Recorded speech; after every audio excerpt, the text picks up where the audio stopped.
आज एक अजीब सी बात हुई मेरी लाइफ में। आज मैं एक बहुत बड़ा फैसला करने जा रही थी जिससे मेरी ज़िंदगी काफ़ी बदल जाती। यानी कि मैं फैसला करने वाली थी कि मुझे एक नए करियर पाथ को चूज़ करना था।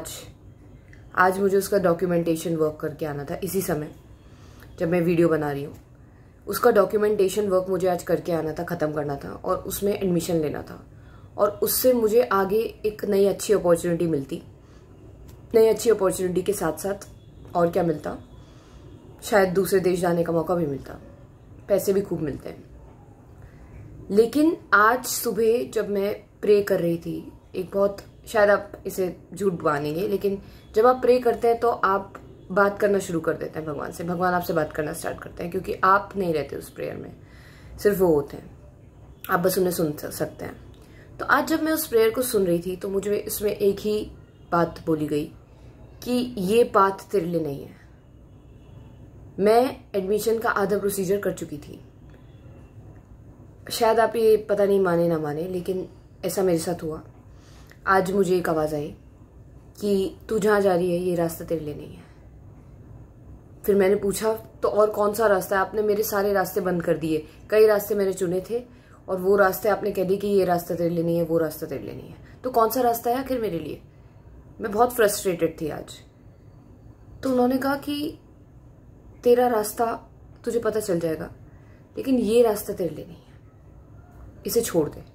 बाद में मत कहियो कि मैंने बताया नहीं था, बाद में रोइयो मत जब ये रास्ता तुझे परेशान करेगा, ये मैच नहीं हो रहा होगा तेरी जर्नी से, तो बाद में रोइयो मत कि मैंने तुझे पहले बताया नहीं था। मैंने कहा तो जब ये फर्स्ट स्टेप में ले रही थी तभी बता देते। उन्होंने कहा अभी रखना है तो रख, अभी बता रहा हूँ कि ये रास्ता तेरे लिए नहीं है और छोटी मोटी चीज़ों पे मत मर।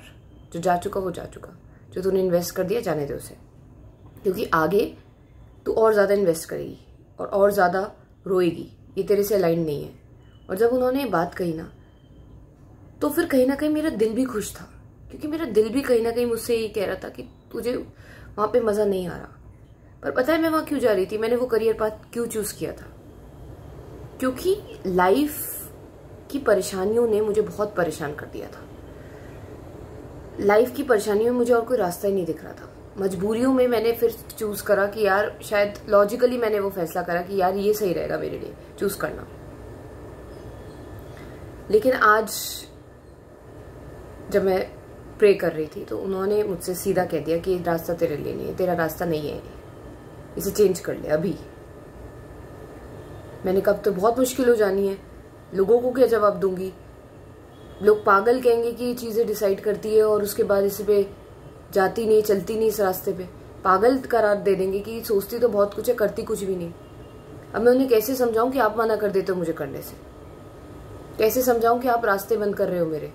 99 रास्ते आपने बंद किए मेरी ज़िंदगी के। कैसे समझाऊं उन्हें? लेकिन उन्होंने कहा ये ज़िंदगी तेरी है, तुझे जीनी है, तुझे जीनी है ये ज़िंदगी, उन्हें नहीं जीनी। तो अगर वो गुस्सा भी होते भाड़ में जाने दो उन्हें, उन सबको जो कुछ कहने वाले। ये जिंदगी तेरी है और तू अपने हिसाब से जी। जो तेरे दिल को खुशी देता है वो काम करियो, वो नहीं जो दूसरे तुझसे कह रहे करने के लिए। तो ये सुनने के बाद बड़ा मुश्किल था मेरे लिए कि क्या इस आवाज़ पे विश्वास करूं या उन सब हजारों लोगों की बातों पर और अपनी बातों पर विश्वास करूं, अपने मन की तय करी हुई बातों पर विश्वास करूं कि मुझे ये करना चाहिए, वो करना चाहिए। किस पे विश्वास करूं आखिर? लेकिन मैं भी काफ़ी ज़्यादा जिद्दी हूं, तो मैंने अपने भगवान को चुना। आज मैंने वीडियो बनाने का डिसाइड किया, रादर देन मैं जाके एडमिशन लेती या फिर करती अपना काम वहाँ जाकर। तो इस चीज़ से ये सबक मिलता है कि अपनी सुनो, अपने दिल की सुनो। ये ज़िंदगी तुम्हारी है, ये किसी और की नहीं है। तो समाज के, लॉजिक के, अपने मन के, अपनी मन तक की बात मत सुनो। मन के शोर की बात भी मत सुनो। अगर कोई चीज़ तुम्हें खुशी नहीं दे रही उसे मत करो, चाहे कितना भी पास तुम्हारा मजबूरी भरा रहा हो या फ्यूचर से तुम्हें कितना भी डर लग रहा हो या कोई सिक्योरिटी ना दिख रही हो फ्यूचर में। तब भी हमेशा अपनी आवाज़ सुनो, पास्ट और फ्यूचर से कंट्रोल मत हो। जो दिल कह रहा है उसे सुनो। दिल में ही भगवान रहते हैं, भगवान तुम्हें रास्ता दिखा रहे हैं। बस बहुत प्रैक्टिस की ज़रूरत है अपने मन के शोर और उस भगवान की हल्की सी आवाज़ को पहचानने में।